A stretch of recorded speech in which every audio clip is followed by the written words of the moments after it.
இப்படி பண்ணுவேன் நினைக்கவே இல்லையே. இப்படியா பண்ணுவாங்க? ஏய் என்னால புலம்பிக்கிட்டே போற? அதான் ஏழை கேட்குறேன். சரி கேட்கல விடு. கேள. சரி சொல்லு. ஆம்லேட் போட்டதுக்கு அடிச்சு விட்டாங்கல்ல. ஆம்லேட் போட்டதுக்கு அடிச்சாங்களா?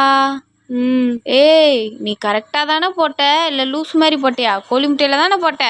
கோழி முட்டையில் தானே போட்டேன். கரெக்டாக தானே போட்டிருக்கு, அப்புறம் எதுக்கு அடித்தாங்க?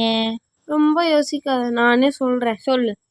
ஆம்லேட்டு எதில் போடணும்னு கேட்டேல்ல. சரி. என் தலையில் போடுன்ட்டாங்களே. சரி. முட்டையும் மிளகாப்பொடி எடுத்துக்கொண்டு போய் ஆம்லேட் போட்டதுக்கு விளக்கமா தலையோ அடிச்சு விட்டாங்கல்ல. தள்ளு. ஏல ஏன் தலையை காப்பாற்றிக்கதான்? முட்டையை தலையில் போட்ட நீ அடுத்து தோசை என் தலையில் ஊற்றிட்டேனா போல.